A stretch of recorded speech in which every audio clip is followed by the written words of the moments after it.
Berat perjuangan memperoleh kemerdekaan. Lebih berat lagi, ada bangsa lain berdandan kayak ulama, berdandan kayak syekh, yang tentu warga Indonesia yang muslim sangat menghormati orang yang dandanannya kayak ulama. Satu sisi melihat zahir dandanan kayak begitu, mereka harus menghormati, seperti Hadratus Syekh Mbah Hasyim Asy'ari. Tahu mereka anteknya Belanda, tahu mereka dilantik oleh Belanda, mereka di SK oleh Helmina, Ratu Belanda, bahkan di framing seakan-akan mereka keturunan Rasulullah SAW. Sungguh-sungguh semakin menyulitkan para pejuang.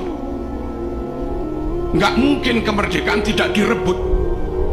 Kalau sekedar menghadapi Belanda, karuan kafir gampang, Mas. Ini kadang menghadapi bangsanya sendiri, atau menghadapi orang yang ngaku ulama, bahkan ngaku keturunan Rasulullah SAW, tapi mereka berkomplot dengan penjajah. Alhamdulillah, ulama kita Hadratus Syekh Mbah Hasyim Asy'ari tegas, musuh tetap musuh,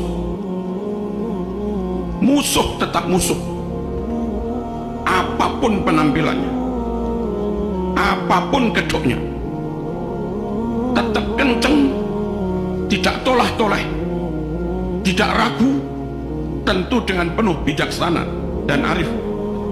Mereka tetap berjuang merebut kemerdekaan, meskipun kadang yang dihadapi orang yang penampilannya kayak ulama, meskipun kadang yang dihadapi orang yang penampilannya bangsanya sendiri.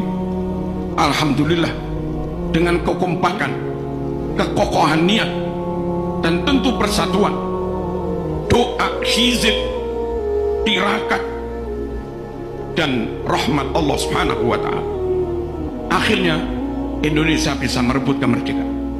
Allahumma shalli ala sayyidina Muhammad.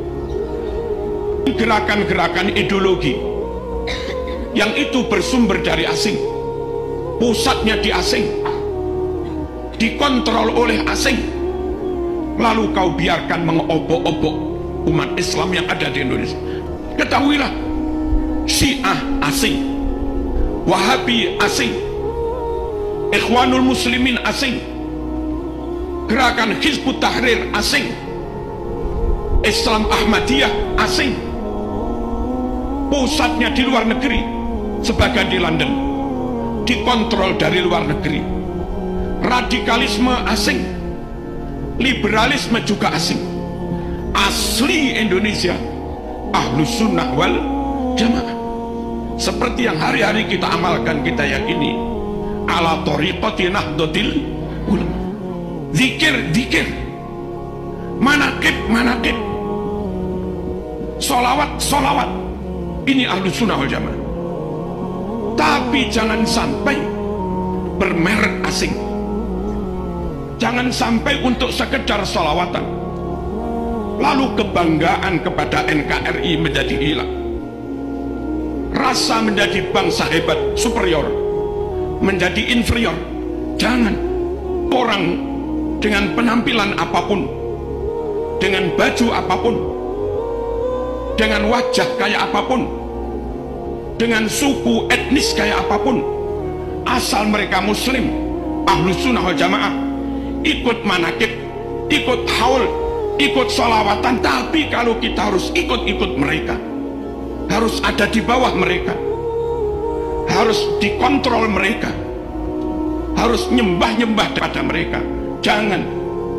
Ulama kita lebih alim, Ahlus Sunnah wal Jamaah kita lebih clear, fikih Syafi'i, akidah Asy'ari Maturidi, thariqah Imam Junaid al-Baghdadi, Abil Hasan Asy-Syadzili, Syekh Abdul Qadir al-Jilani, Al-Imam al-Ghazali.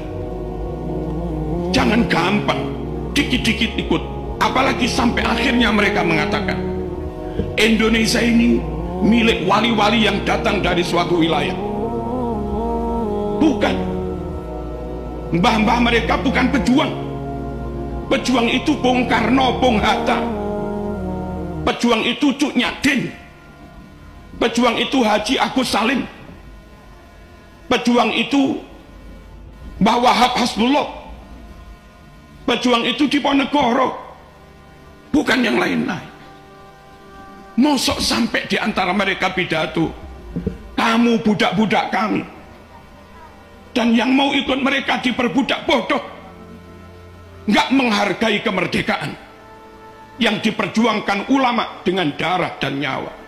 Kita berdamai dengan siapapun, kita bertawun, berkolaborasi, kerjasama dengan siapapun, tapi kita bangsa Indonesia tidak mau ada di bawah siapapun, tidak mau dikontrol oleh siapapun, tidak mau diatur-atur oleh siapapun.